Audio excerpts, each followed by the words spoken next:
is a Tracking the Tropics update with the certified most accurate weather team at First Coast News. Hello to the folks out there. We've got Lou Turner. I'm Lou Turner.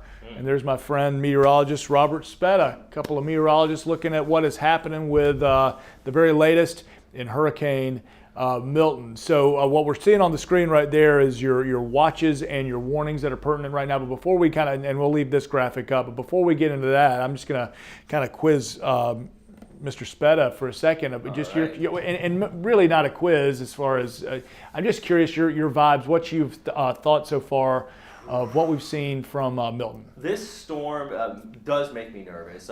Much like you, been through many hurricanes. I've been through typhoons on the other side of the world, and sometimes you see the energy from one specific storm. You look at a satellite picture and you know it's a monster. And I know when we say monster, people think we're hyping it, but seriously, this is going to be a widespread wind event, but also the storm surge along the West Coast and the East Coast for that matter. My vibes, I hope everyone's taking this seriously. Yeah. It's a scary storm. And it seems like the folks in the West Coast, either they are taking it seriously or being forced to take it seriously, for better or for worse. And because there have been a lot of people evacuating. I-75 has been very busy. We've seen the issues with some gas and folks trying to get gas around the area, trying to get out of town, and that's a good thing. Get out of the Tampa area, because we're talking about 15-foot plus surge potential with this massive storm, and that's deadly. I mean, frankly, if anybody were to stay within that it's the water that will kill and will do some awful stuff. But you see there on the map your warnings, of course, your hurricane warning there, obviously the entirety of the West Coast, but it's taken over the entire middle of the state of Florida. And now as we zoom in and kind of look at the local First Coast and Southeast Georgia watches and warnings. So warnings right now: St. Johns County, hurricane warning.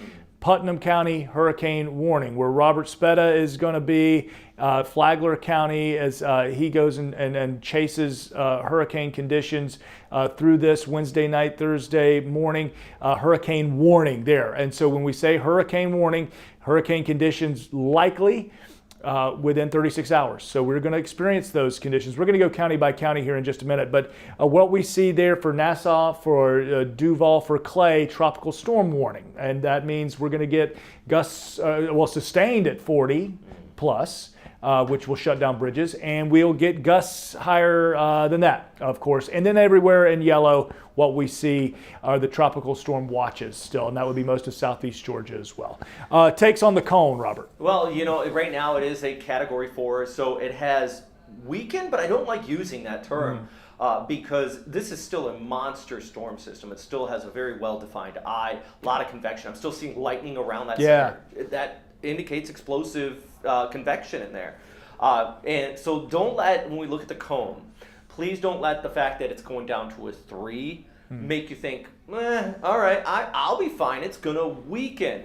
The energy still from when this was a 5 well offshore. And think of this almost as like a snow plow. It's pushing that snow along. And even though maybe the plow might be slowing down a little bit, it still has all of that snow, aka water, that's being pushed with it here. And that is still going to get pushed on shore. So along the West Coast of where this is coming on shore, they're going to be looking at some storm surge that could be over a story high along the immediate coast. The other thing, we always talk about the center line, Lou, and this is going to pass well south of Jacksonville, but this is going to be a north-heavy storm system. So we often talk about the right front quadrant, but this storm, thanks to some shear and some enhancement from a jet towards our north, it's really pulling a lot of the heaviest rainfall, thunderstorm activity, and for the East Coast, for that matter, surge will all be north of that low-level center out here, Lou. And you mentioned the centerline tracks, computer modeling. We showed this, the spaghetti models, to essentially show where the National Hurricane Center kind of derives that cone from. The margin of error, the potential, but that margin of error is shrinking drastically. That cone really tightening up as confidence grows. This is just one computer model of the many that the Hurricane Center and we will use as a tool in the toolbox. This isn't an official forecast, so don't get too caught up in specifics with timing, specifics with landfall, but we're confident Wednesday late evening, overnight into early Thursday morning is when this storm will make that landfall. Now, what Robert was just talking about with the north heavy, look at this. So this is even before official landfall has taken place. First coast of Florida, southeast Georgia, seeing those feeder bands. Notice what happens the entire time.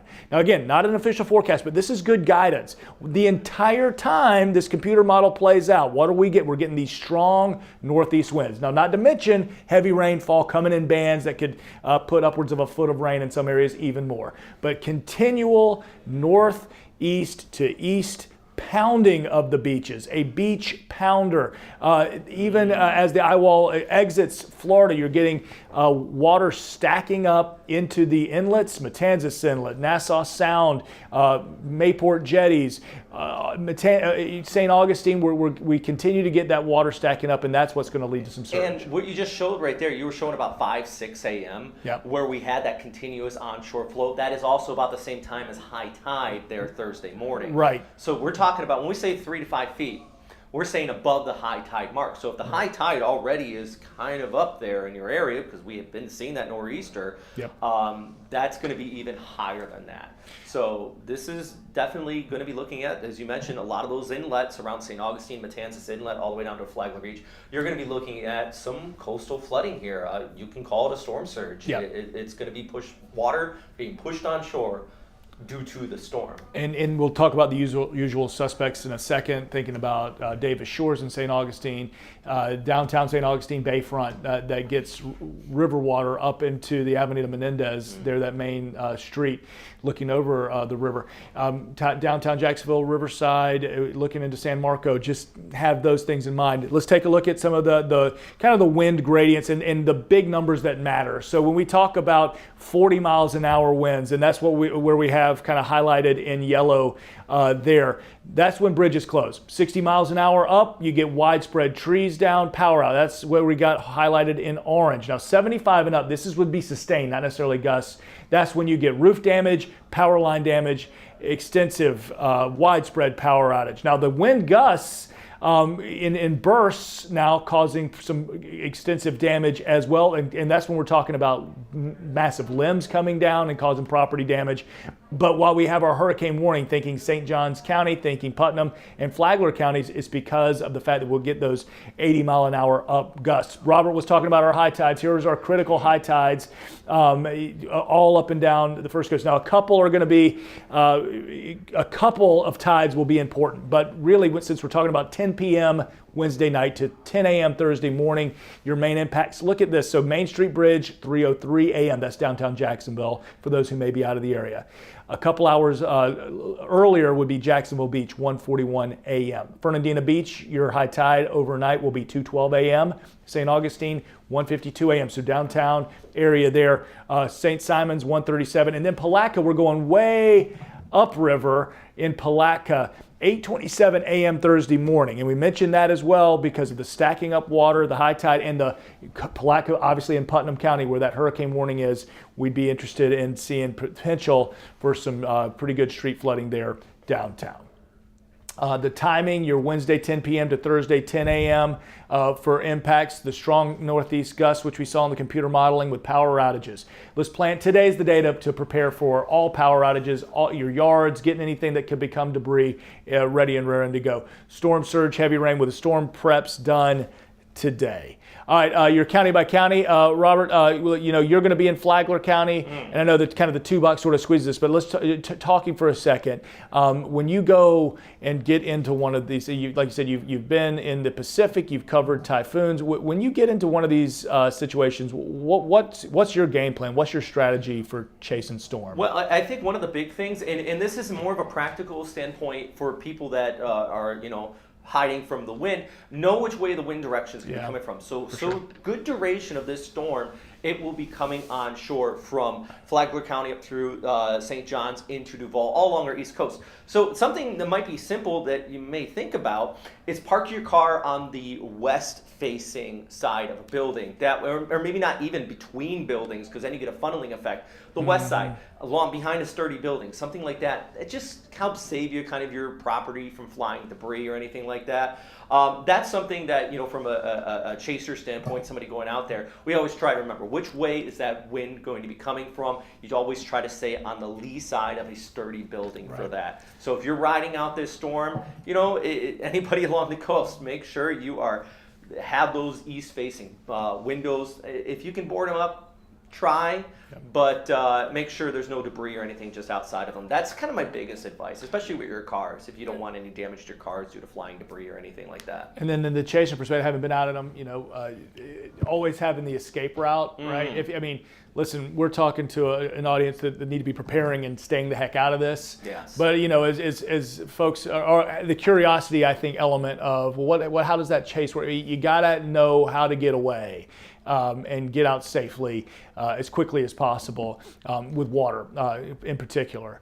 Let's take this graphic full screen. Let's go county by county now, and we're talking Putnam, Flagler in that hurricane warning. So that means winds up and over 60. Certainly could hit that 74 mark, getting hurricane conditions, and then gusts even higher than that. 6 to 12 inches of rain possible here. Okay, so that's a lot of rain stacking up into a river that, as mentioned, in Palatka, going to have that high tide Thursday morning around 8 a.m. So with that 2 to 4 foot surge, we could certainly get some flooding up and into the streets downtown Palatka. St. Johns County, hurricane warning here as well. Worst Wednesday night to Thursday morning, kind of beat that drum.